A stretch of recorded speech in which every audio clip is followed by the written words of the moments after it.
स्वर्गीय श्री मिश्री लालजी जैन, स्वर्गीय श्रीमती कमला देवी जैन एवं स्वर्गीय श्री सोहन लाल जी जैन की पुण्य स्मृति में श्रीमती लाड देवी धर्मपत्नी स्वर्गीय श्री सोहन लाल जी जैन, पुत्र पुत्रवधू महावीर प्रसाद, इंदिरा देवी, पदम कुमार, सुनीता, पौत्र पौत्रवधू अक्षत, संजोली, पौत्र पौत्री रानू, खुशबू, सम्यक, पीयूषा एवं समस्त कासलीवाल परिवार, बीजवाड़, केकड़ी, बुआजी, श्रीमती चेतन देवी कटारिया, दूनी, श्रीमती लाड देवी पाटनी, बंथली, टोंग, पुत्री दामाद श्रीमती शिमला, अशोक बाकलीवाल, छाबड़िया, श्रीमती पद्मा राजेश कटारिया, नासिरदा, पौत्री दामाद प्रियंका, रौनक चूड़ीवाल, दोहित्री मेहका अजमेर।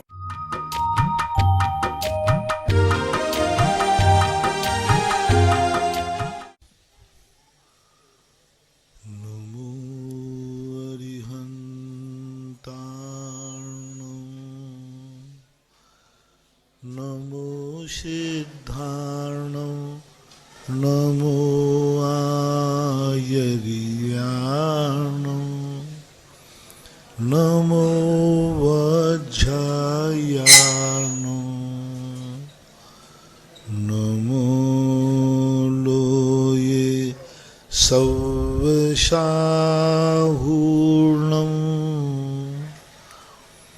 पंच परमिष्टि भगवान की, आचार्य श्री गुरुवर कुंद कुंद महाराज की, आचार्य श्री गुरुवर विद्यासागर महाराज की, परम पूजनीय निर्व्यापक श्रमण मुनि श्री सुधा सागर जी महाराज की, परम पूज्य चुल्लक श्री 105 गंभीर सागर जी महाराज की, समस्त मुनि संघ की जय। वैभव काला सूरज से पूछते हैं, नमोस्तु गुरुदेव, कृष्ण जी ने महाभारत का युद्ध क्यों नहीं रोका? वो तो भगवान माने जाते थे, फिर भी ऐसा क्यों नहीं किया? रोक के क्या करते? अन्याय का समर्थन, अन्याय का राज्य। और दुर्योधन यदि राजगद्दी पर बैठ जाता तो फिर क्या स्थिति बनती? उन्हीं के सामने उन्हीं का संहार होता रहता। रोकने के लिए उन्होंने जो प्रस्ताव दिया था उस प्रस्ताव को मंजूर कहाँ कर रहा था? और कानून दुर्योधन के हाथ में था, सत्ता दुर्योधन के हाथ में थी, और राजद्रोह जो है कोई कर नहीं सकता था। राजा ने जो कह दिया, राजा यदि दुष्ट भी है तो राजा के कानून में तो राजा लिखा हुआ है। ऐसी स्थिति में कोई दूसरा उपाय था ही नहीं। युद्ध के अलावा कोई दूसरा उपाय, कितने उपाय तो किए गए, लेकिन वे सारे उपाय समाप्त होने पर राजनीति यही कहती है अंत में युद्ध ही उसका निर्णायक होता है। राजनीति में युद्ध के अलावा कोई दूसरा अंतिम निर्णय होता ही नहीं है, इसलिए ऐसा होता। दिनेश कुमार राठौर फड़ौद जिला नीमच से पूछते हैं, नमोस्तु गुरुदेव, श्री राम और लक्ष्मण जी को, श्री राम ने लक्ष्मण जी को रावण के पास कौन सा ज्ञान प्राप्त करने के लिए भेजा था? हमेशा कोई ज्ञान का उल्लेख अलग से नहीं मिलता। नीतिप्रद कोई भी ज्ञान हो, उस ज्ञान का रावण ने क्या उपदेश दिया, क्या लेने भेजा था, ऐसा कोई विस्तार से वर्णन हमें देखने में नहीं आया। अतुल जैन पंडला जिला झांसी से पूछते हैं, नमोस्तु गुरुदेव, अनजाने में कोई पाप अज्ञानता से हो जाता है और कोई जानकर के होता है, तो दोनों में क्या बराबर कर्म की व्यवस्था है? बराबर कर्म की व्यवस्था है। जाने का अनजाने जैसा होगा और जानकर करने वाले का जन्म क्या होगा। अब जानने वाला पाप कौन सा किया है, किस अभिप्राय से किया है? मान लीजिए धर्म की रक्षा के लिए किया है, जैसे रावण का नाश किया है आताताई के लिए किसी प्रकार, तो अब ये आपका अभिप्राय भी देखा जाता है। किस कसाय से, किस भाव से आप जान के कर रहे हैं। कई ऐसे भी जान के किए जाते, हिंसा, झूठ, चोरी आदि जानकर किए जाते हैं। लेकिन उसके पीछे उनका अभिप्राय बहुत अच्छा होता है। तो इस प्रकार की अवस्थाओं को हम एकांत नियम नहीं कह सकते कि जानकर किए हुए पाप ही, उस समय आपका अभिप्राय क्या है, भावना क्या है, इस पर विचार करना चाहिए। कई बार क्या होता है कि कोई व्यक्ति जघन्यतम अपराधी होता है, तो कमजोर व्यक्ति होता है तो अपन उस पर दादागिरी दिखाते हैं, और बलजोर सामने आ जाए तो वो कितनी अपराध करता रहे उसका सामना कोई नहीं करता। बलजोर व्यक्ति यदि अपराध करे ना तो किसी की उसकी गवाही देने की भी नहीं मिलते। ऐसा देखे में आता है कि कोई कमजोर बलजोर आदमी यदि अपराध कर देना तो कोई मोहल्ले वाला अपराध उसकी गवाही भी, और कमजोर व्यक्ति पड़ जाए तो ऐसे नोचते हैं उसको जैसे वो कौआ किसी विकलांग पशु को नोचते ना, ऐसी स्थिति बन जाती है। तो ये पाप बहुत बड़ा है। कमजोर देख करके उसको हावी होना और बलजोर देख करके माफ करना, ये इस प्रकार की नीति यदि है तो बड़ा दुष्परिणाम की स्थिति बनती है।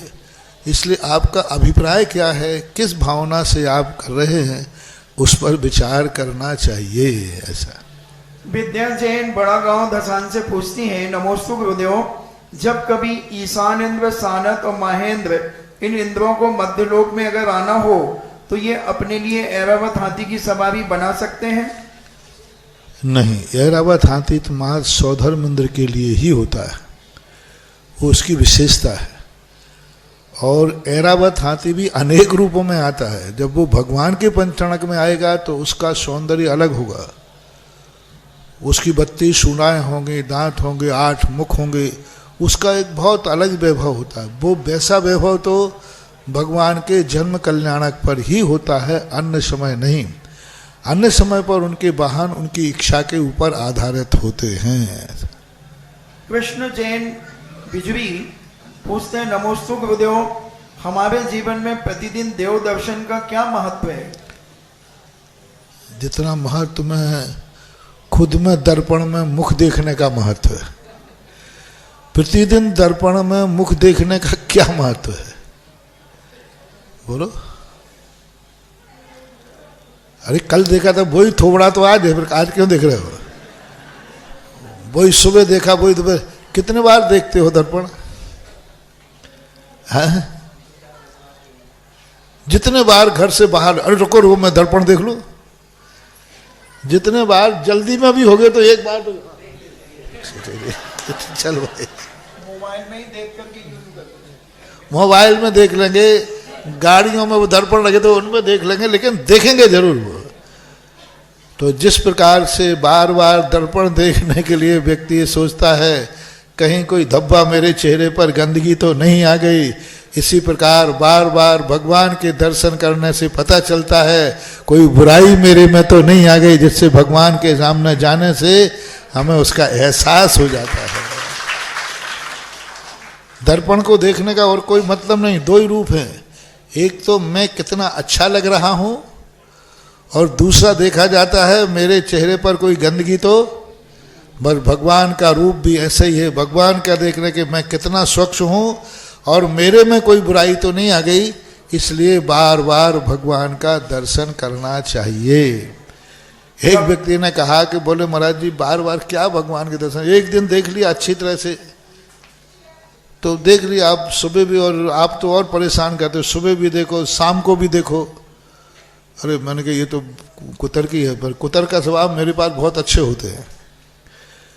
तो मैंने कहा भाई ऐसा, बोले महाराज ये तो सब ठीक है, अब हम मालूम है कि मैं ठीक हूं तो फिर क्यों देखना। तो मैंने कहा ये बताओ भाई, तेरी माँ से पूछना, तेरी माँ तुम्हें जब भी बचपन में उठाती थी तो बार बार माँ बेटे का चेहरा बार बार क्यों देखती है? अब एक बार देख लिया हो गया काम, बार बार क्या देखना, वही है छोकरा के दूसरा है। कितने बार देखती है माँ बेटे का चेहरा दिन भर में? बोलो ना माता,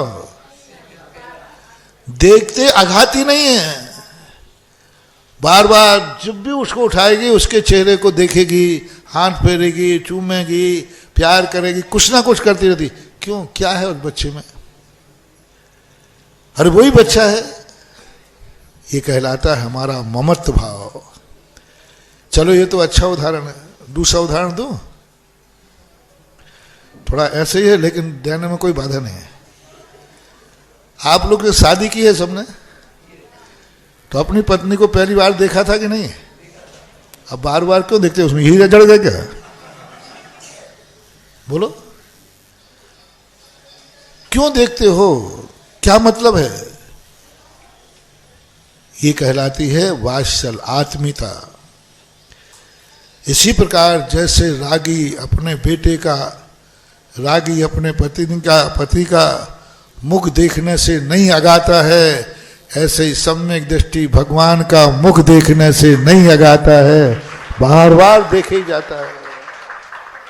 उसको लगता ही नहीं कि मैंने अपने बेटे का मुख अभी देखा था, उसको तो ये लगता है कि जैसे मैं पहली बार ही, ऐसा ही सम्यक दृष्टि को भगवान के दर्शन करते समय ऐसा आनंद आता है कि मैं पहली बार भगवान की मुद्रा देख रहा हूं, कभी आगाते ही नहीं है। जब भी मौका मिले भगवान की छवि को एक टक देखना चाहिए। दृष्टा भवंत मणिमेश विलोक नियम नान्यत्र तोष मुपयाति। चक्षु है भगवान, आपकी मुद्रा कितनी बार देखो, ऐसे लगता है कि पलक भी न झपकाऊं और देखता रहूं। डॉक्टर मगन जैन आष्टा से पूछते हैं, नमोस्तु गुरुदेव, देवों और नारकीय जीवों का वैकृत शरीर होता है, फिर नारकी जीवों के शरीर में धातुओं की उपस्थिति रहती है और देवों के शरीर में अभाव क्यों? नहीं, ऐसा नारकियों में रहता नहीं है, वो तो विक्रिया से दिखता है, देखने में आता है। उनके शरीर में सप्त कुधात्मियां होती नहीं है, वो उनकी विक्रिया है ऐसी। जैसे देवता भी अपनी विक्रिया से ऐसा शरीर बना सकता है। हमारे शास्त्रों में आता है कि एक देव ने जिनेन्द्र दत्त के सामने अपना एक दुर्गंध युक्त शरीर बना करके आहारचर्या के लिए निकला था।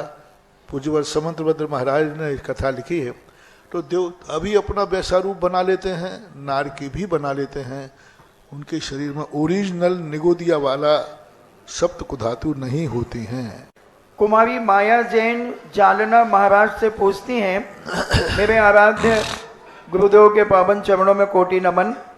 महाराज जी, समोसरण में लंगड़े लूले आदि लोग जाकर के विकलांग जो हैं वो ठीक हो जाते हैं, तो मेरी जिज्ञासा है कि समोसरण के बाहर आने पर पुनः वो विकलांग हो जाते हैं क्या? नहीं, वो जो एक बार ठीक हो जाते हैं तो ठीक ही हो जाते हैं, फिर दोबारा नहीं। दूसरी जिज्ञासा उनकी ये है कि समोसरण में लाखों की संख्या में मुनिराज, आरिकाएं, इलक, क्षुल्लक आदि होते हैं, तो इनकी आहार व्यवस्था किस प्रकार होती है? क्या समोसरण के बाहर चौके लगते हैं? पहली बात है, समोसरण की महिमा महानुभाव इतनी है कि वहां भूख लगती ही नहीं है। समोसरण में कदम रखते ही भूख लगती नहीं, और फिर बाहर निकलते हैं तो कोई चौकों की व्यवस्था नहीं होती। पहले गांव में जैनी ऐसे रहते थे कि बताते हैं कि एक गांव का मुर्गा उड़ करके दूसरे गांव में पहुंच जाता है, उड़ करके। और मुर्गा कितना उड़ता है? यानी हर एक कोस के बाद गांव की बस्तियां बनती थी। एक कोस यानी 3 किलोमीटर। जब लोग हम बिहार करते हैं तो लोग कहते हैं महाराज जी ये एक गांव पड़ेगा, फिर 2 पड़ेंगे। हम समझ लेते कम से कम 3 किलोमीटर तो पक्का है एक कोस। हर कोस के ऊपर जैनियों की बस्ती थी। थोड़े से समोसरण से बाहर निकलते जैनी लोग हैं चारों तरफ। तो अब अभी भी जाइए दक्षिण भारत में देखिए, नगरों दक्षिण भारत में क्या, इसी बुंदेलखंड में देखिए, सिरोंजी के चारों तरफ देखिए समाज के मंदिर थे। कितने मंदिर, हर 3-4 किलोमीटर 5 किलोमीटर मंदिर हैं। 5 किलोमीटर मान लो और क्या। अब अभी यहाँ पे थनवारा है, दिलवाड़ा है, लागोन है, देवरी, सब बुंदेलखंड पूरा भरा पड़ा है। हर 2-5 किलोमीटर के बाद जैनी मिलेगा। पहले साधु ऐसे ही विहार करते थे, एक गांव से दूसरे गांव, तीसरे गांव, ऐसे विहार करते रहते थे। और दक्षिण भारत में भी यही स्थिति है, वहाँ भी समाज की बहुत बहुलता है। पहले सारे भारत की दशा थी, इसलिए आहार समोसण में भूख लगती नहीं। बाहर आने के बाद जरूर लगेगी, तो बराबर गांव में जाके चरिया को उठ जाते थे। गजरा जैन भिलाई से पूछती हैं, नमोस्तु गुरुदेव। और पहले जंगलों में भी साधु रहते थे, तो जंगलों से उठ करके पहले साधु नगर की तरफ ही आते थे। जैसे ऋषभदेव ने 6 महीने कैलाश पर्वत पर स्थान बनाया, फिर आहारचर्या को उठ के कहाँ आए, अयोध्या वगैरह नगरों में आए। वो रिद्धिधारी थे, इसलिए पूरे भारत में घूमते रहे। तो इस प्रकार की व्यवस्थाएं होती थीं। गजरा जैन भिलाई से पूछती हैं, नमोस्तु महाराज जी, सम्यक दृष्टि जीव का जन्म स्त्री पर्याय में नहीं होता, तो मेरी जिज्ञासा है, जो मनुष्य पुरुष पर्याय में तो है पर कर्म से शूद्र आदि क्रियाएं करता है, अभक्ष सेवन आदि करता है, तो ऐसे पुरुष भी पूर्व में क्या सम्यक दृष्टि होंगे? नहीं, कोई जरूरी नहीं है कि सम्यक दृष्टि हो। अभव भी जैन कुल में जन्म सकता है, ऐसी कोई सम्यक दृष्टि ही हो कोई नियम नहीं। मारीच मिथ्या दृष्टि था, फिर भी तीर्थंकर के कुल में जन्म गया और बाद में मिथ्या दृष्टि हुआ, ऐसा कुछ नहीं है। मिथ्या दृष्टि भी हो सकता है, नीच कुल से भी आ सकता है, चींटी कीड़े मकोड़ों में से भी आ सकता है, कहीं से भी 84 लाख योनियों से कहीं से भी जीव आकर थोड़ा बहुत पुण्य कमा के आ सकता है। विद्या जैन बड़ा गांव धसान से पूछती हैं, नमोस्तु गुरुदेव, कर्म भूमि के प्रारंभ से ही स्वयंवर पद्धति से विवाह होने का प्रचलन हो गया था। कई महान सदियों ने, जैसे सुलोचना, सीता, द्रौपदी आदि ने स्वयंवर विधि से अपना विवाह बचाया, लेकिन मैना सुंदरी ने क्यों अपने पिता के आदेश को नहीं माना? कृपया समाधान दें। वहाँ कर्म सिद्धांत को सिद्ध करने की बात थी, वो एक बहस थी। उनके पिताजी ने मैना सुंदरी को कर्म को नकारा था। कर्म कुछ नहीं होता है, हम जो करेंगे वह होता है। वो कर्म सिद्धांत को मानने को तैयार नहीं थे। वो कहते कर्म कुछ नहीं होता, भाग्य कुछ नहीं होता, भगवान कुछ नहीं होता, जो हमें करना है वो हम करेंगे, जो हमें होता है वही होगा। माने उन्होंने कोई ईश्वर की सत्ता को नकार दिया, अपने पूर्व में किए हुए कर्मों को नकार दिया। उन्होंने कहा नहीं, जो कुछ व्यक्ति अब हम करना चाहें वह होगा। तो मैना सुंदरी कहते हैं, यदि ऐसे ही सब कुछ होता तो हर व्यक्ति क्या क्या चाहता है वो सब क्यों नहीं होता? कौन अमीर नहीं बनना चाहता, क्यों नहीं बनते? कौन निरोग नहीं रहना चाहता, कौन निरोगी क्यों नहीं होते? कौन क्या क्या चाहता है फिर भी नहीं होता। इसलिए कर्म सिद्धांत थी, वो एक बहस थी। एक कर्म सिद्धांत को बहुत बड़ी सिद्ध करने के लिए चुनौती थी। और मैना सुंदरी कहती थी कि पुरुषार्थ ही सब कुछ नहीं है, कुर्म हमारा भाग्य भी साथ देना, और हमारे भाग्य में यदि कर्म हमारा अच्छा नहीं है तो हम कितना भी अच्छा कर लें वो बुरा ही होगा, बुरा ही होगा। हम पानी भी डालें आग में तो वो घासलेट तेल बनेगा। इसलिए अच्छे कर्म के लेकर के आता है तो उसका भी प्रभाव पड़ता है। तो इस चुनौती को उसने स्वीकार किया। ये ऐसा प्रसंग था।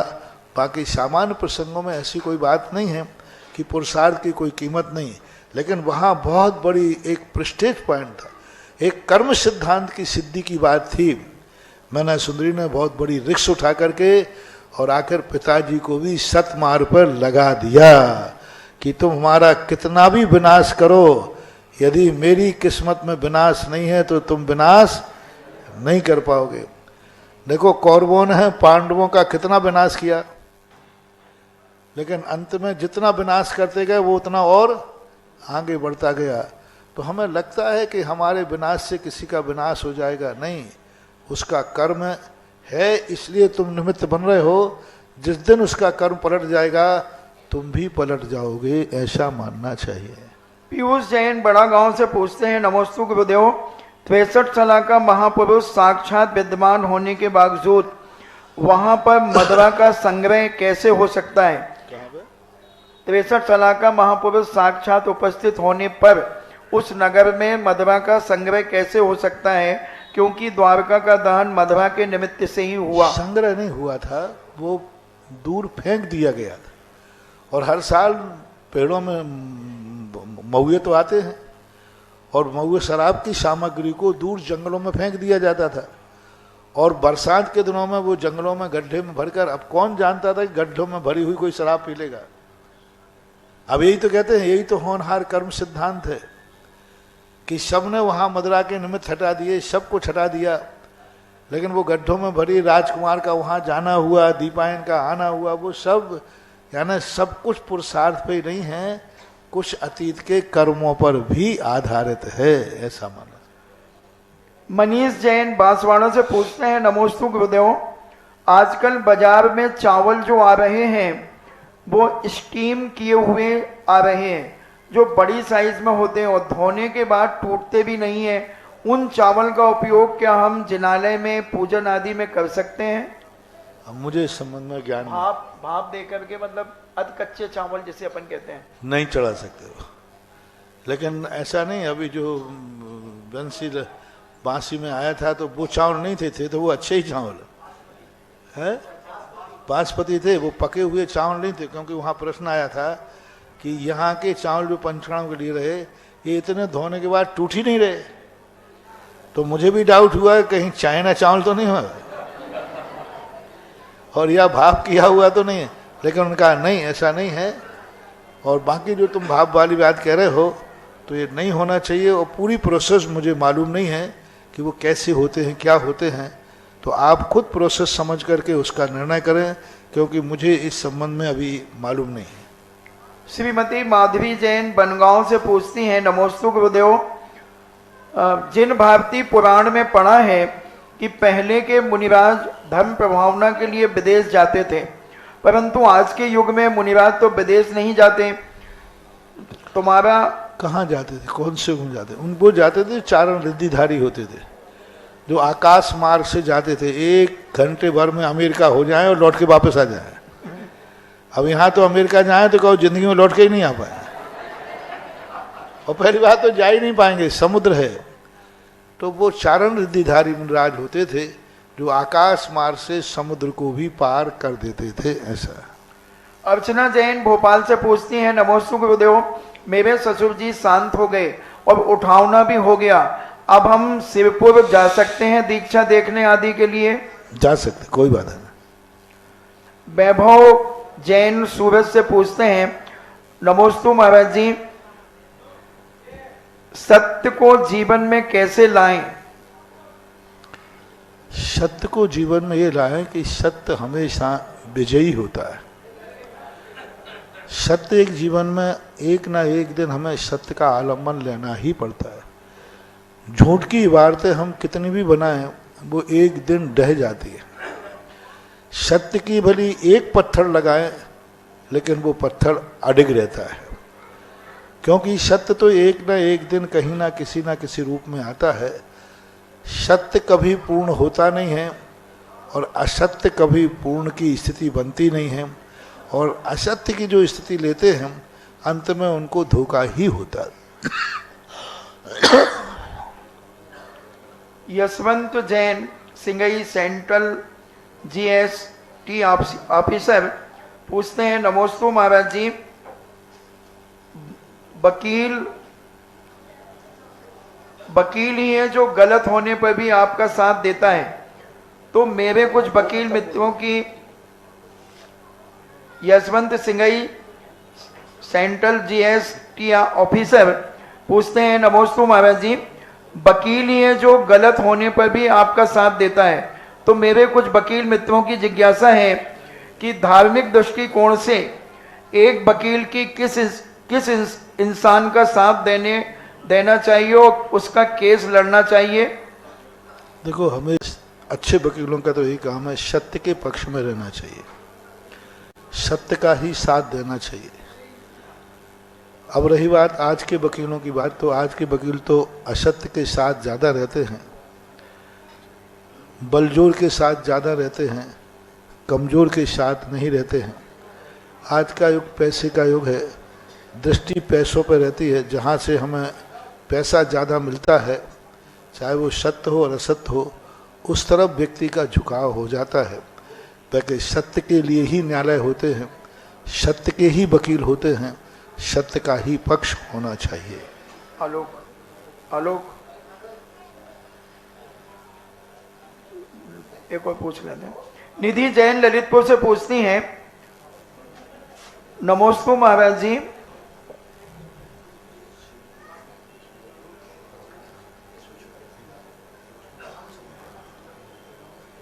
निधि जैन ललितपुर से पूछती है, नमोस्तु गुरुदेव, बड़ी भावे भावना में ये लाइन आती है, जाए अकेला हंस संग में कोई न पर मारे, तो यहाँ हंस का क्या अर्थ है? हंस ने आत्मा को एक अच्छा टाइटल दिया है। जैसे हंस उड़ जाता है फिर दोबारा लौट के आने की उसकी उम्मीद नहीं रहती, ऐसे एक हंस अच्छा लेता है। एक आत्मा को सम्माननीय शब्द का प्रयोग किया, क्योंकि उड़ने वाले पक्षियों में सबसे श्रेष्ठ पक्षी हंस ही कहा जाता है। ऑनलाइन जिज्ञासाओं के पश्चात जिनवाणी चैनल, सुधा कलश चैनल और आदिनाथ चैनल के समक्ष विराजित सभी गुरु भक्तों की ओर से और साक्षात यहाँ पर गुरु चरणों में विराजित सभी मुनि भक्तों की ओर से पूज्य मुनि श्री के चरणों में बारंबार नमोस्तु नमोस्तु नमोस्तु, पूज्य छुल्लक श्री के चरणों में बारंबार इक्षामी इक्षामी इक्षामी। आज के इस जिज्ञासा समाधान कार्यक्रम में प्रथम जिज्ञासा रखेंगे कुमारी श्रुति सतभैया और इसके बाद तैयार रहें श्रीमान नरेंद्र जी थनवारा। माइक दे दें शीघ्रता से।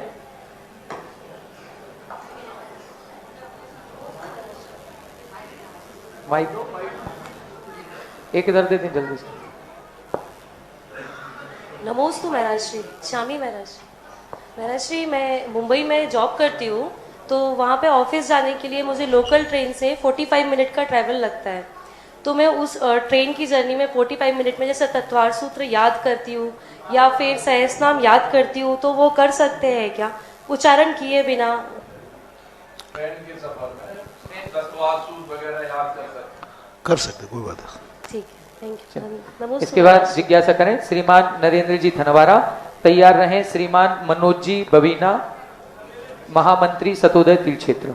निर्यापक श्रवण मुनि श्री सुधा सागर जी महाराज के चरणों में बारंबार नमोस्तु, छुल्लक श्री गंभीर सागर जी महाराज के चरणों में बारंबार इक्षामी। मुनि श्री, समस्त थनवारा जैन समाज एवं समस्त थनवारा ग्रामवासी आपके चरणों की वंदना करने को अत्यंत आतुर हो रहे हैं और गली गली एक ही चर्चा है कि मुनि श्री कब आ रहे हैं। और मुनि श्री, वहां पर समस्त थनवारा जैन समाज ने एक नया विद्यासागर प्रांगण के नाम से 75 बाई 60 फीट का पूरा तैयार कराया है। पहले खंडर था वो, आपके अगर वहां पर महाराज जी आपके चरण पड़ जाएंगे तो वो प्रांगण की शुद्धि हो जाएगी। और मंदिर भी महाराज जी बहुत अत्यंत मनोहारी और अतिशय युक्त है। तो महाराज जी, हमें एक ही जिज्ञासा है कि आपके चरण वहां पर शीघ्रातिशीघ्र पड़े। देखो समस्या, मैंने पहले कहा मेरे पैर बहुत छोटे हैं, मैं भी बहुत छोटा हूँ और स्थान इतने ज़्यादा हैं, यदि मैं इतनी स्थानों में घूमता रहूं तो साल भर भी घूमता रहूं तो पूरे गांव होने वाले, क्योंकि हर 5 किलोमीटर के बाद गांव है। एक 5 किलोमीटर आगे चल के दूसरा, 5 किलो दूसरा। अब ऐसी स्थितियों में कुछ विचारणीय बिंदु हो जाते हैं। अब कुछ बड़े स्थान इस बार थोड़ा तीर्थ क्षेत्रों को ध्यान में दिया है, तो उसलिए अब मैं कह नहीं सकता हूँ क्या होगा। अब महाराज श्री केवल 5 से 7 किलोमीटर का अंतर, बस सब 5 किलोमीटर से ज़्यादा कोई है ही नहीं। लागोनी 5 ही है आगे, सब देखता हूँ क्या होता है। नमस्ते।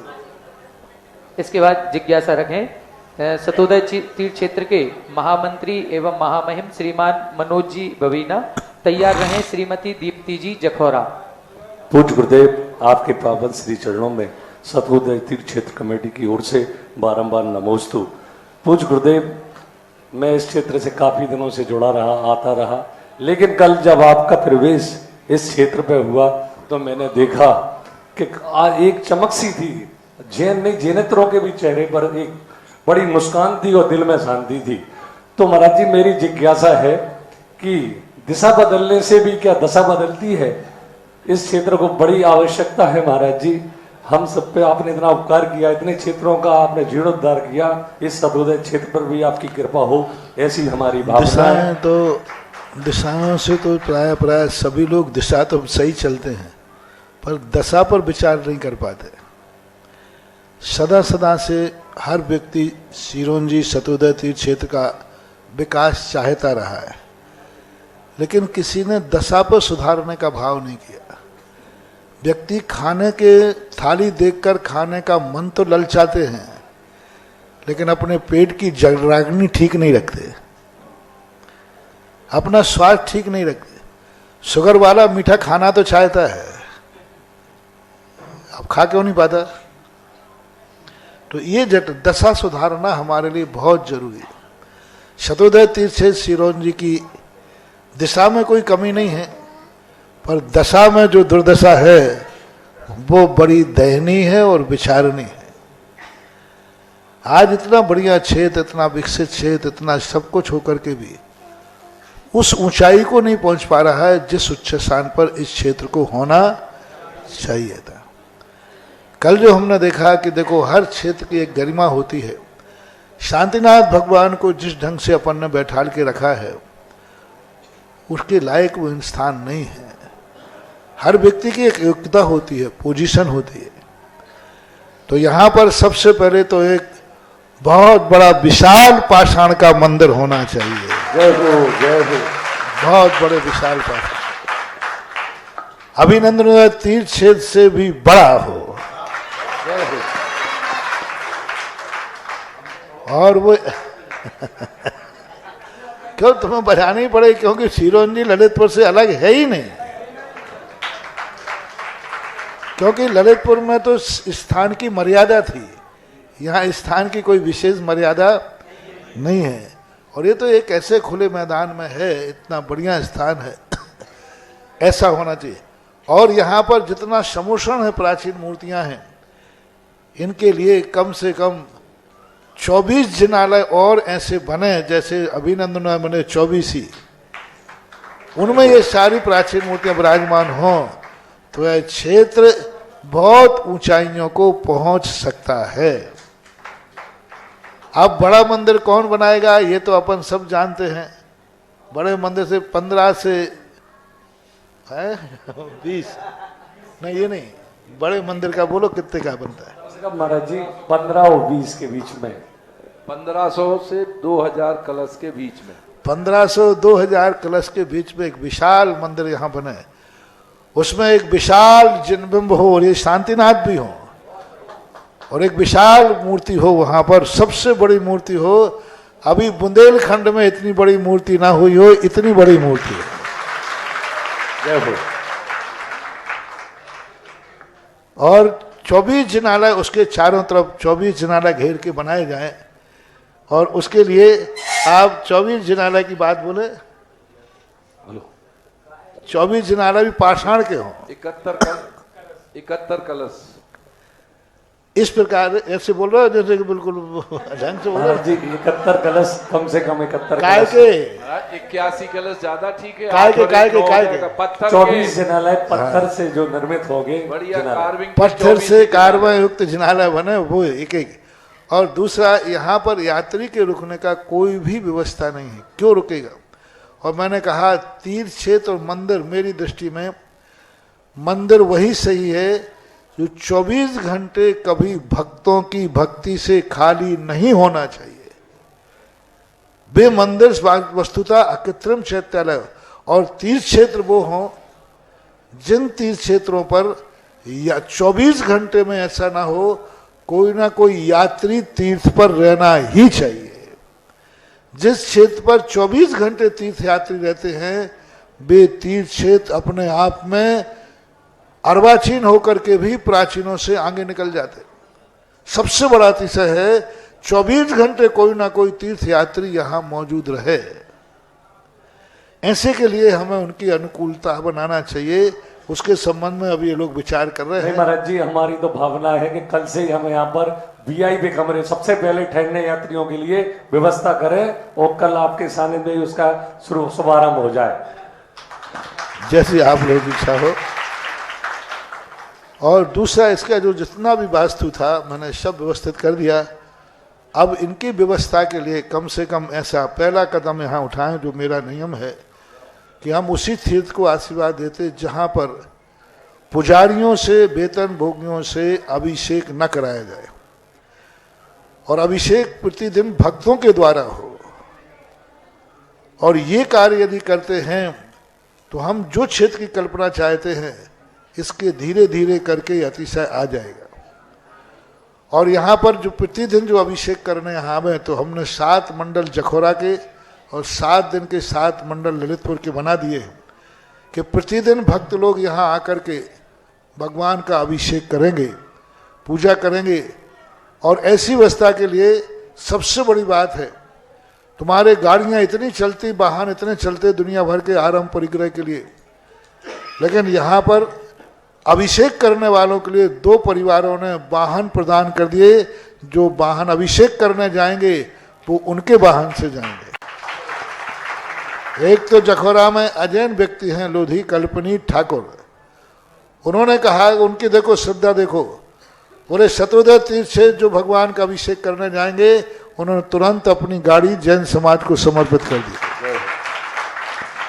ललितपुर से हमारे बहुत पुराने उसमें आते हैं नौहर कला वाले चंपालाल जी परिवार के द्वारा, उनके परिवार ने अब ऐसा भाव बना कि यहाँ पर कोई अभिषेक करने वाले जो आए वो मंदिर के खर्चे पे ना आए। मंदिर का मेरा सबसे बड़ा कहना है, आप लोग कोई भी भक्ति करते, धर्म करते, एक ध्यान रखो, तुम्हारे निमित्त से कहीं कोई मंदिर का खर्च तो नहीं हो रहा है। मंदिर का खर्च तुम्हारे धर्म के लिए हो रहा है, तुम्हारा किया हुआ धर्म सब बेकार हो जाता है। अब वो व्यक्ति आएंगे तो गाड़ी में पेट्रोल है, आएंगे तो यहाँ पर नाश्ता पानी कोई हुआ तो मंदिर का करेंगे क्या? मंदिर के पेट्रोल, मंदिर की गाड़ी तुम्हें लेने जाएगी, मंदिर की गाड़ी तुम्हें लेने जाएगी, कोई मतलब ही नहीं, कोई पुण्य का सवाल ही नहीं उठता। यानी भगवान तुम्हें बुलाने जा रहा है। अरे भगवान का दरबार तो वो है जो बिना बुलाए भगवान के दरवाजे आता है। तुम्हें लेने के लिए भगवान की गाड़ी जाएगी। मैं इन सब चीजों पर बारीकी से विचार करता हूं। मैंने कही नहीं, तो आज सब भक्तों ने कहा नहीं, हम मंदिर की गाड़ी से नहीं आएंगे, मंदिर के पेट्रोल पर भी नहीं आएंगे, और यहां हम अभिषेक करेंगे तो मंदिर का एक दाना भी ग्रहण नहीं करेंगे।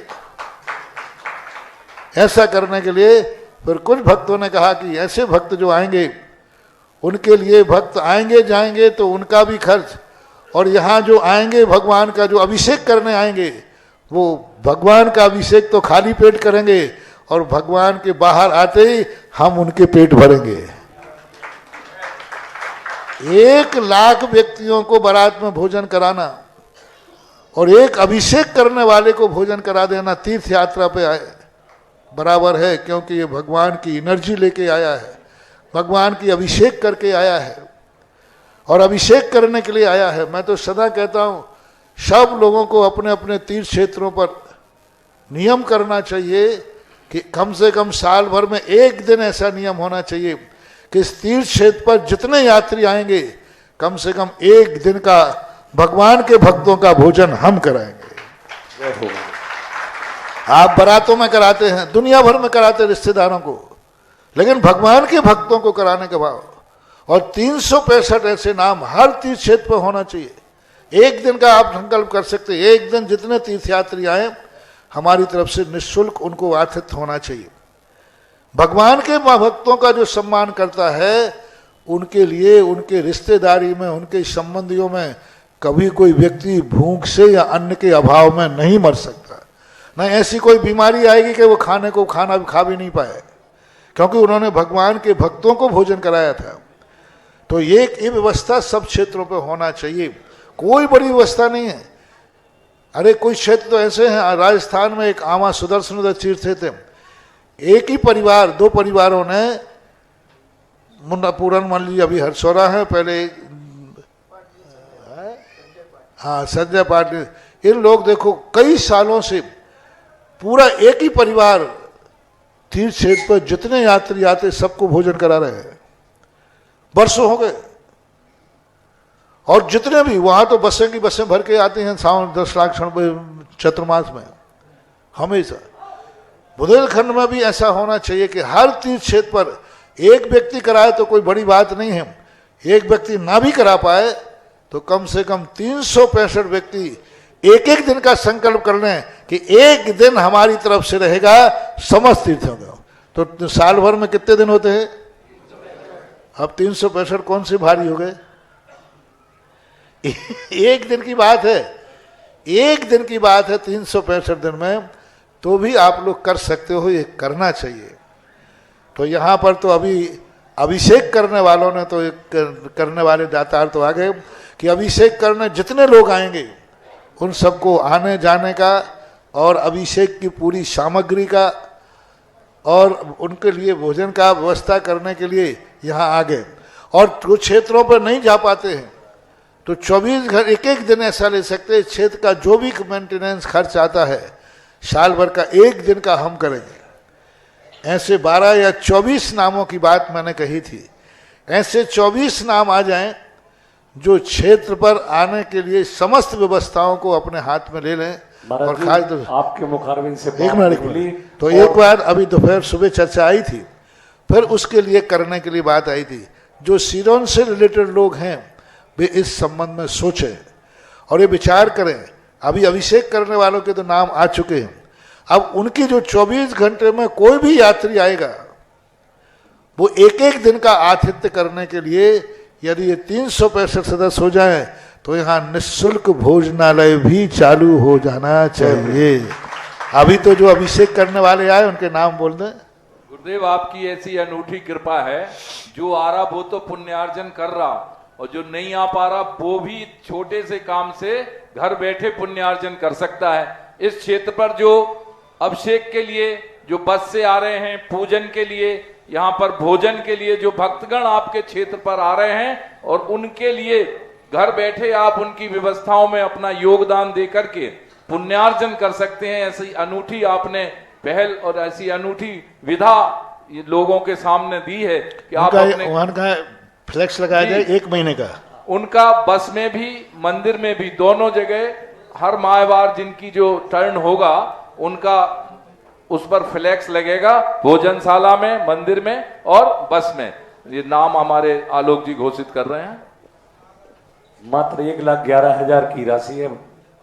मात्र 1,11,000 रुपए की राशि से यह पुण्यार्जन हो सकता है। प्रतिवर्ष देना है, प्रतिवर्ष, हाँ प्रतिवर्ष। ये एक बार देके नहीं लेना, हर साल का मामला है। ये लोग प्रतिवर्ष देंगे, हर साल ये राशि, ये 1 महीने की राशि है जी।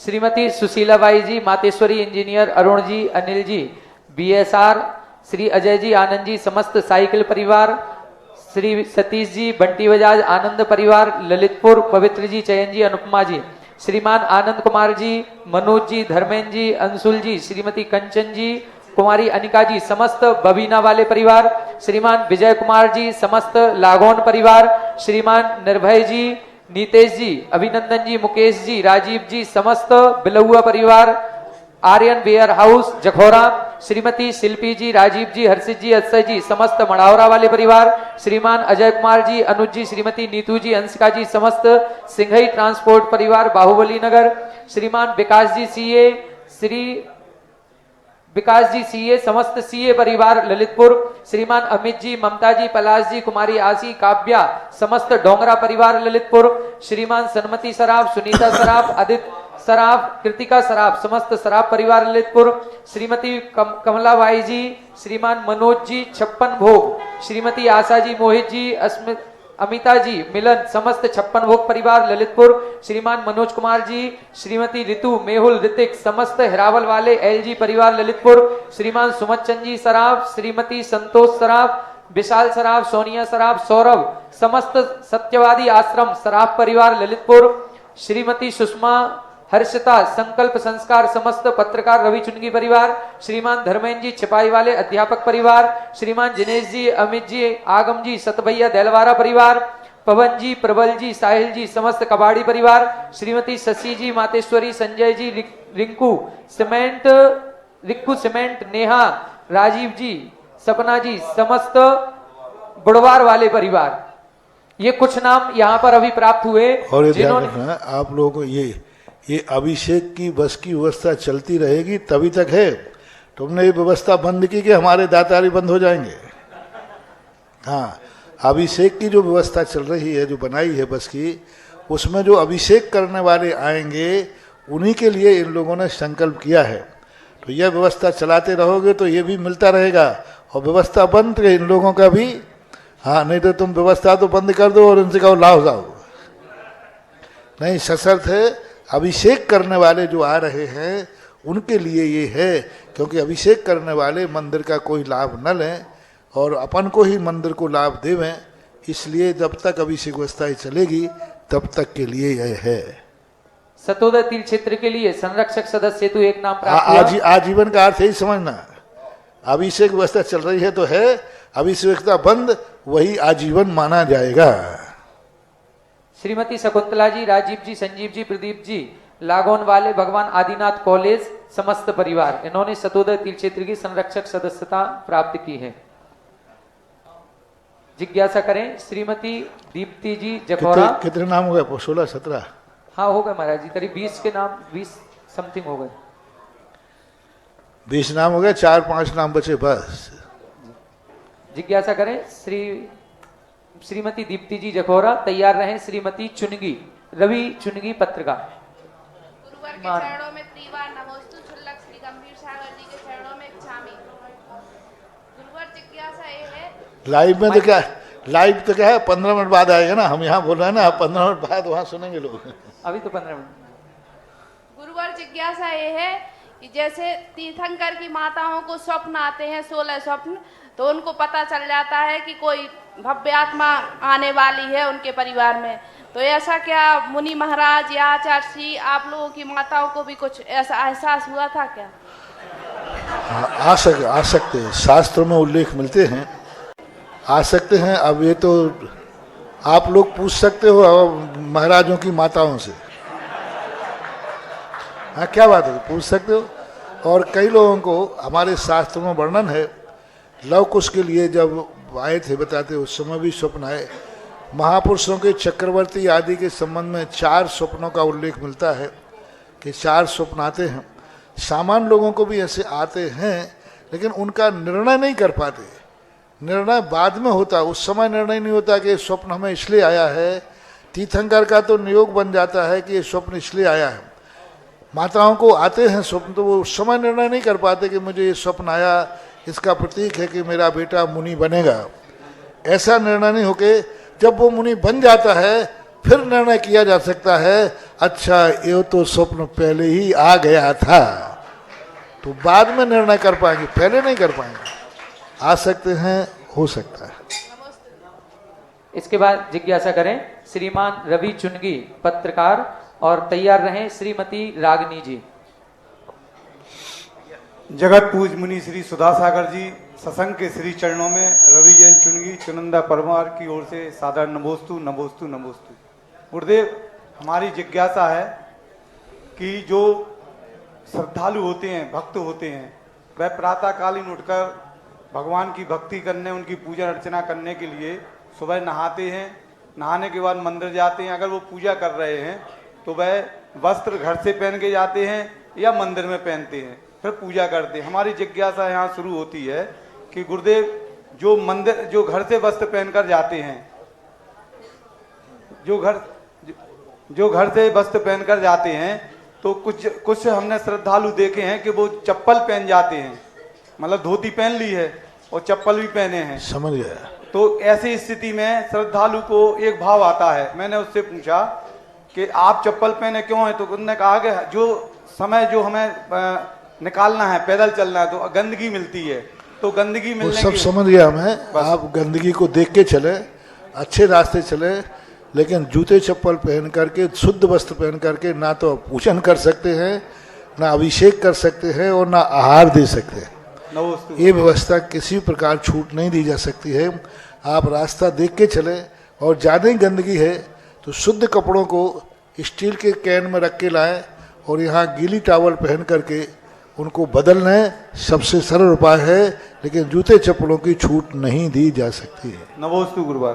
गुरुदेव, जब भी कई क्षेत्रों पर जाता हूँ, कई जगह खंडित मूर्तियां, सांगोपांग मूर्तियां नहीं रहती, अंग भंग मूर्तियां भी रखी रहती हैं, तो क्या ऐसा होना चाहिए? क्या वो शुभ है या अशुभ है? पूज्यवर जिनसेन स्वामी महाराज ने प्रतिष्ठा पाठ में स्पष्ट लिखा, मूल अंग से जो खंडित मूर्ति हो उनको रख, ओम शांति, खंडित मूर्तियां हों उनको कदापि मंदिरों में नहीं रखना चाहिए।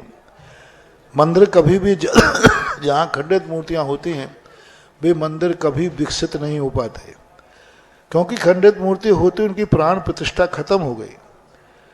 इसलिए अब संग्रहालय जो बनाने की परंपरा है वो आज की परंपरा है, ब्रिटिश गवर्नमेंट की परंपरा है, अंग्रेजों की परंपरा है। हमारे धर्म के अनुसार तो खंडित मूर्ति मंदिर के अंदर नहीं होना चाहिए। शास्त्र में तो यही लिखा है, खंडित मूर्तियों को शब्द आया है गहरे पानी में विसर्जित करना, जो पानी कभी सूखता ही ना हो, कहीं जो पुनः निकल के आ जाएगी। तो ऐसा जैसे मृत देह, आपका शरीर यदि मर जाए मुनि महाराज का या आपका, तो क्या उस शरीर को आप रखते हैं? इसी प्रकार से मूल अंग खंडित होने पर प्राण प्रतिष्ठा खत्म हो गई, वो मृत मूर्ति मानी जाती हैं। इसलिए नहीं रखना चाहिए, कभी भी कदापि नहीं रखना चाहिए। अब रही बात वर्तमान के, पहला तो आगम हो गया, शास्त्र के अनुसार नहीं रखना, और मूल अंग खंडित मूर्ति पूजनी भी नहीं है, वंदनी भी नहीं है, पूजते रहें वो बात अलग है। अब रही बात कि वर्तमान में संग्रहालय की परंपरा है, तो मूर्तियों को एक हाल में बंद करके संग्रहालय का जो स्थान है उसको मंदिर से अलग कर देना चाहिए। मंदिर से अलग करके उस संग्रहालय रूप बना दें जैसे आजकल का फैशन चल रहा है, और या फिर इस संग्रहालय को सरकार ले जा करके कोई बड़े स्थान पर जहाँ तीर्थ क्षेत्र ना हो, मात्र संग्रहालय ही हो जैसे सरकार बनाती है, ऐसे संग्रहालयों में जाकर के दे देना चाहिए, वहाँ विराजमान कर देना चाहिए। और वहाँ पर अपनी पट्टियाँ लग जाएं कि यहाँ पर ये मूर्ति यहाँ से निकली है, यहाँ की है। मंदिरों में, तीर्थ क्षेत्रों में खंडित मूर्ति नहीं। अभी यहाँ प्रवेश करते ही एकदम एक खंडित मूर्ति विराजमान कर दी, बहुत गलत है। वहाँ पर चबूतरे के ऊपर बहुत सारी खंडित मूर्तियाँ रखी हैं, उनको कम से कम अभी और कुछ कर सकें या ना कर सकें, उनको संग्रहालय के अंदर रख दीजिए। प्रांगण में खुली कोई खंडित मूर्ति नहीं दिखना चाहिए यात्री को। जो मंगल करने आया है, दर्शन करने आया है, जो शुभ करने आया है, उसको सबसे पहले खंडित मूर्ति का दर्शन होगा तो उसका मंगल तो वैसे ही हो गया। इसलिए ऐसे सजा करके रखना, रास्ते में रखना, ये बिल्कुल सर्वथा अनुचित है। इन मूर्तियों को आप उठा करके संग्रहालय के अंदर रख दीजिए, हाल के अंदर, वहाँ वो सुरक्षित भी रहेगी और लोगों को अशुभ भी नहीं करेगा। कोई भी खंडित का टुकड़ा भी प्रांगण के अंतर्गत खुले मैदान में नहीं रखना, जहाँ पर लोग दर्शन करने आते हैं वहाँ। अलग से कोई संग्रहालय में जावे, वो जावे, जैसे स्मशान घाट में कोई अलग से जावे तो जावे, उससे कोई बात नहीं। पर बहुत अच्छा प्रश्न है, ये सब चीज़ें, एक कारण ये भी यहाँ का है क्योंकि यहाँ इतनी खंडित मूर्तियाँ हैं, इतना खंडित शेष है कि उनसे इनका अतिशय मंगल उठ नहीं पा रहा। देवगढ़ जैसा क्षेत्र भी इसी कारण का प्रतीक था। इतना बड़ा वैभव कि तीर्थ क्षेत्र देवगढ़ जैसा तो भारत में कोई तीर्थ क्षेत्र है ही नहीं, लेकिन सारी जब भी प्रवेश करते थे खंडित मूर्तियों के दर्शन होते थे। उस समय उनको हमने व्यवस्थित किया था, बहुत कुछ रह गई थी तो उनको हमने पीछे परिक्रमा पथ पे कर दिया था, प्रवेश करने से हटा दिया था। प्रवेश करते कोई मूर्ति खंडित नहीं दिखना चाहिए। ये इसका इनका धर्म, धर्मायतन और समाज पर क्या प्रभाव? बहुत प्रभाव, नकारात्मक है, बहुत नकारात्मक। क्षेत्र को देख ही रहे हैं आप, तो भारत में कहीं बता दीजिए जहाँ पर खंडित मूर्तियाँ हैं और वो क्षेत्र विकसित हो रहे हैं, कहीं नहीं हो सकते, है ही नहीं। उनमें कोई ना कोई परेशानी है क्योंकि खंडित मूर्तियाँ मृत मूर्तियाँ मारती हैं, क्षेत्र को भी हानिकारक है, उनकी पूजा करने वालों को भी हानि है, सब तरफ से हानि है, ऐसा मानना चाहिए। महाराज श्री देवोदय तीर्थ क्षेत्र देवगढ़ में और भी जितनी भी मूर्तियां ये बनी हैं, मूर्ति कला बिल्कुल अलौकिक है, लेकिन उन मूर्तियों को जब देखते हैं तो ऐसा लगता है जैसे अलग अलग कालखंड में बनाई गई हों। तो ये एक ही समय में ये सारे मंदिर बनाए गए या अलग अलग कालखंड? सैकड़ों कालों का अंतर है, 100 सालों के अंतर हैं, क्योंकि समय समय पर भक्त होते आए और नए नए जिनबिंब स्थापित करते आए, तो अनेक कालों के। 1/11 में एक नाम और प्राप्त हुआ है, श्रीमान नेमीचंद जी, मनोज कुमार जी, गुड्डू भैया, लागोन वाले समस्त परिवार। बस कुछ ही नाम शेष हैं, केवल 24 नाम हमको करने हैं, कुछ ही नाम बचे हैं। आप सभी ये सौभाग्य अर्जित कर सकते हैं जिसमें जो भी अभिषेक करने यहाँ पर आएंगे उन सभी अभिषेक कर्ता जो पुण्यार्जन करेंगे उसका 6वां हिस्सा आपके खाते आएगा, और आप जो पुण्यार्जन करेंगे उसका पुण्यार्जन का तो 100% आपके हिस्से आना ही आना है। तो कुछ ही नाम शेष हैं, शीघ्रता से अपने नाम दे सकते हैं। जिज्ञासा करें। श्रीमती रागिनी जी तैयार रहें श्रीमती अनुपमा जी बंटी बजाज। नमोस्तु महाराज श्री इच्छामी महाराज श्री। महाराज श्री मेरी जिज्ञासा है कि जैसे परिवार में कोई 6 महीने से किसी से बात नहीं कर रहा है तो अनंतानुबंधी कषाय का उसका उदय चल रहा है, तो क्या उसको परिवार के सभी लोगों को उसका फल मिलेगा क्या? जिन जिन लोगों की अनुमोदना है उनको मिलेगा। जो ये कह रहे हैं हाँ बढ़िया कसाय कर रहा है ठीक है तो सबको मिलेगा, और जो कह रहे हैं कि नहीं ऐसा नहीं करना चाहिए। कई बार क्या है कसायों में सामूहिक कसाय बांध देते हैं। हमारे शास्त्र में आया है कि एक रण को राजा ने मारा लेकिन 550 सैनिकों ने तालियां बजा दी, तो वो 500 सैनिकों को एक साथ कर्म का बंध हुआ। कभी कभी कोई आप लोग परिवार में समाज में ऐसे होते हैं कि एक व्यक्ति को लेकर सारे समाज के लोग सारे परिवार के लोग एक साथ कसाय कर लेते। जैसे आप टीवी देखते हैं तो मैच देखते समय ग्रुप बना लेते हैं, ये हारना चाहिए और ये जीतना चाहिए, तो वहाँ सामूहिक कर्म का बंध होता है। तो ये आपके परिणामों पर है कि यदि आपने उसका समर्थन किया है तो बराबर बंद होगा, नहीं किया है तो नहीं होगा। महाराज जी समर्थन भी नहीं करे और विरोध भी नहीं करे तो अंदर से क्या है नहीं, विरोध समर्थन नहीं होगा तो बस अंदर से यदि समर्थन नहीं कर रहे हो तो बच जाओगे। कई बार ऊपर से मौन रहना पड़ता है, अंदर से समर्थन तो अंदर की बात है, ऊपर की कोई बात नहीं। नमस्ते महाराज। जिज्ञासा करें श्रीमती अनुपमा जी बंटी बजाज ललितपुर। तैयार रहें श्रीमती आरती जी। मेरे आराध्य के चरणों में नमोस्तु नमोस्तु नमोस्तु। इच्छामी महाराज जी, मेरी जिज्ञासा है कि शुद्धात्मा कौन है और इसका आकार क्या है? शुद्धात्मा का जो आकार होता है अनिर्दिष्ट संतान होता है। हरस्मरूपम गंधम अब्बत्तम चेदना गुणम सिद्धम जान अनिज्ञा गहनम जीव मणोदिष्ट संतानम। अनिर्दिष्ट संतान है शुद्ध आत्मा का तो, लेकिन फिर भी शुद्ध आत्मा का जो जिस शरीर से निकल के आत्मा जाती है उस शरीर से शुद्ध स्वभाव द्रव्य व्यंजन पर्याय कही गई है कि जिस शरीर में से निकल के जाएगी आत्मा उसी शरीर के आकार की सिद्धालय में रहती है। ये व्यवहारिक पक्ष है। अंतर से आत्मा तो स्व चतुष्टय में लीन है, उसका कोई पक्ष नहीं होता। अपन के लिए ध्यातव्य है और सिद्ध भगवान के लिए प्राप्त है। ऐसा नमोस्तु गुरुवर। जिज्ञासा करें श्रीमती आरती जी। तैयार रहें श्रीमती समता जी। माइक पहले ले लिया करें।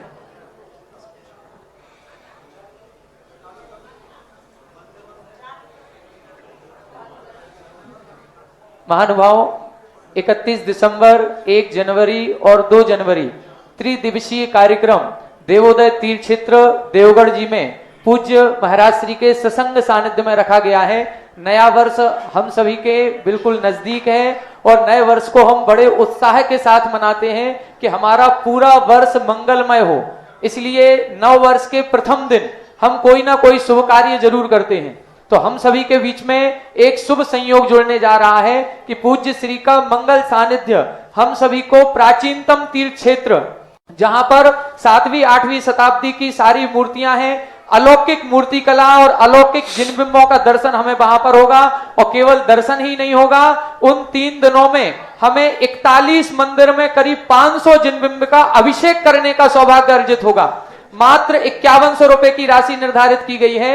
उस 5100 रुपए में यदि हम देखें, अपन लोग बनिया बुद्धि लगाते हैं तो 500 जिन बिंब का अभिषेक कर रहे हैं और मात्र 5100 रुपए की राशि में, उसमें भी हमारी तीर्थ क्षेत्र देवगढ़ देवोदय तीर्थ क्षेत्र की जो कमेटी है उनके द्वारा आपके लिए धोती दुपट्टे की, कलश की पूरी बाकायदा बहुत अच्छी व्यवस्था की गई है। आपको धोती दुपट्टा लेकर के नहीं आना है, किट बैग में रखा हुआ अभिषेक का कलश, धोती दुपट्टे और जो भी अन्य सामग्री है वो किट बैग में रखी हुई आपको मिलेगी।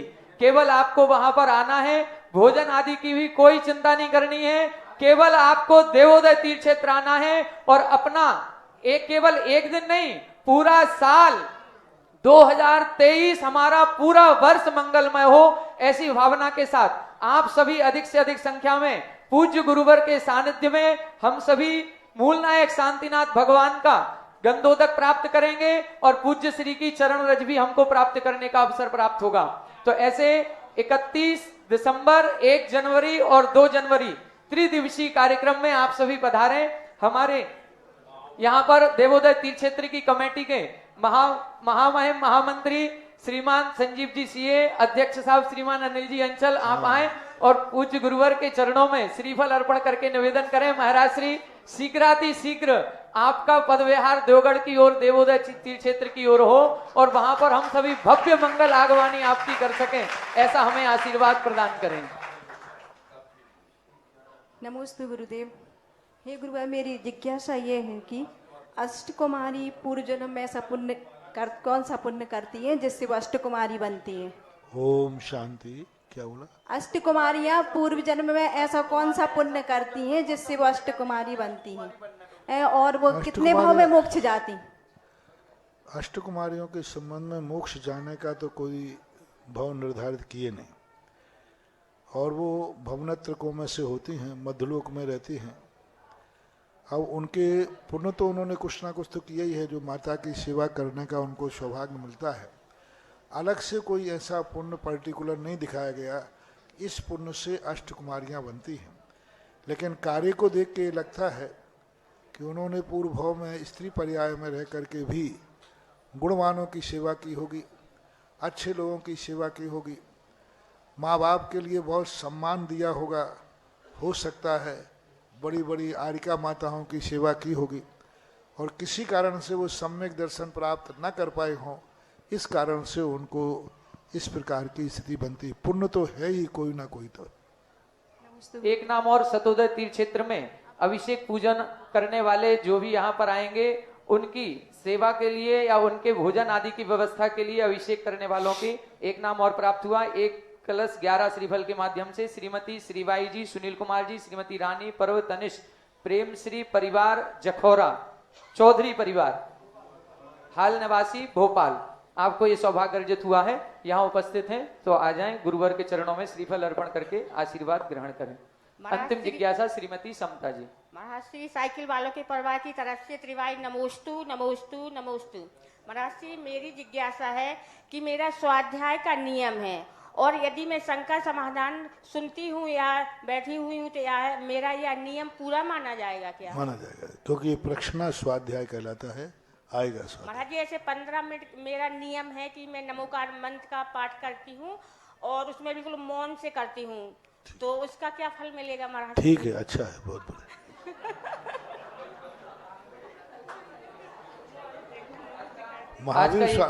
महावीर स्वामी इन सब चीजों का यदि चार्ट बना जाते तो बहुत अच्छा था।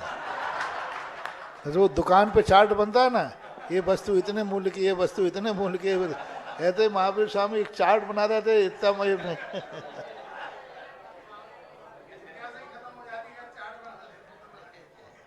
भावनाओं के ऊपर है, किस भावना से, कितनी विशुद्ध भावना से करते हैं वह कौन सौभाग्यशाली महापात्र होगा जो आज यहाँ पर शांतिनाथ भगवान के चरणों में विराजित पूज्य गुरुवर श्री मुनि पुंगव श्री के चरणों की आरती यहाँ पर अपन सभी मिलकर के करेंगे। 3131 रुपए, 5100 रुपए, 5151, 5151, 5555 रुपए, 5555, 6161, 6161, 6161, 7171, 81, 8181, 8181, शीघ्रता करें, 11 कर, 11,111 रुपए, 11,111 रुपए। बोलो शांतिनाथ भगवान की।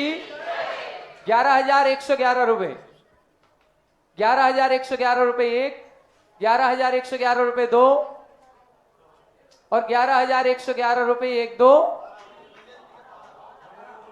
12,212, 12,212, 15,515 रुपए, 15,515, 15,515, 15,515, पीछे वाले 15,515, 15,515 रुपए 1, 15,515 रुपए 2, 15,515 1 2 3। यह सौभाग्य श्रीमान सुरेन जी, प्रदीप जी, समस्त अनोरा परिवार को यह सौभाग्य प्राप्त हुआ है।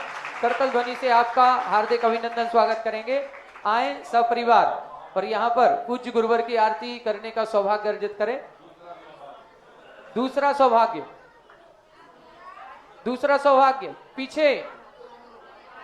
पीछे जो थे 51 से सबसे पीछे 5100 बीच में है।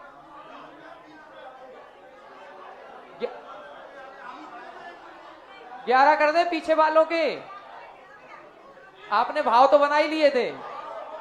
चलिए 11,111 रुपए। जोरदार करतल ध्वनि से आपका हार्दिक अभिनंदन स्वागत।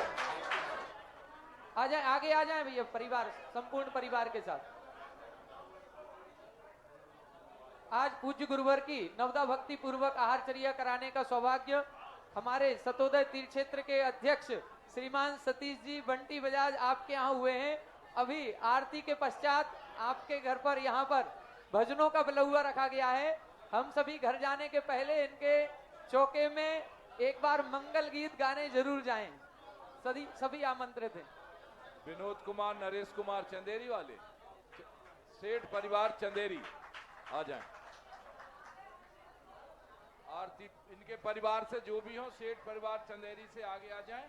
और हमारे सुरेंद्र कुमार, सेठ प्रदीप कुमार, अनोरा वाले परिवार से जो हैं वो भी आगे आ जाएं। आरती प्ले कर दें।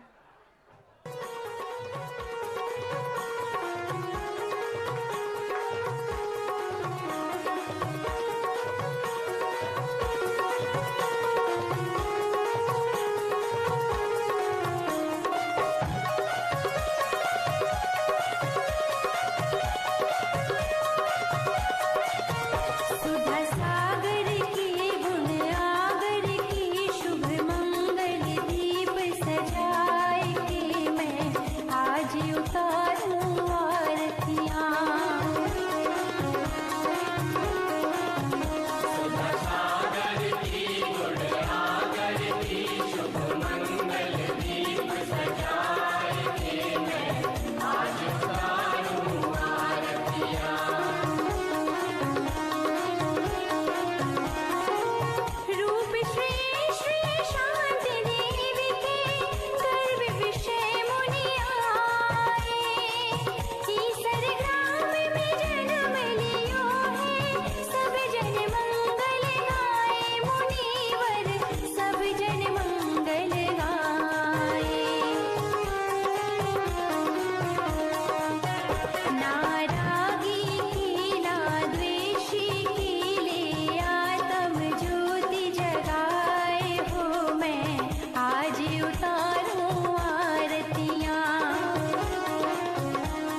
इस कार्यक्रम के पुण्यार्जक थे स्वर्गीय श्री मिश्री लालजी जैन, स्वर्गीय श्रीमती कमला देवी जैन एवं स्वर्गीय श्री सोहन लालजी जैन की पुण्य स्मृति में श्रीमती लाड देवी धर्मपत्नी स्वर्गीय श्री सोहन लालजी जैन, पुत्र पुत्रवधू महावीर प्रसाद, इंदिरा देवी, पदम कुमार, सुनीता, पौत्र पौत्रवधू अक्षत, संजोली, पौत्र पौत्री रानू, खुशबू, सम्यक, पीयूषा एवं समस्त कासलीवाल परिवार बीजवाड़ केकड़ी, बुआजी श्रीमती चेतन देवी कटारिया दूनी, श्रीमती लाड देवी पाटनी बंथली टोंक, पुत्री दामाद श्रीमती शिमला अशोक बाकलीवाल छाबड़िया, श्रीमती पद्मा राजेश कटारिया नासिरदा, पौत्री दामाद प्रियंका रौनक चूड़ीवाल, दोहित्री मेहका अजमेर।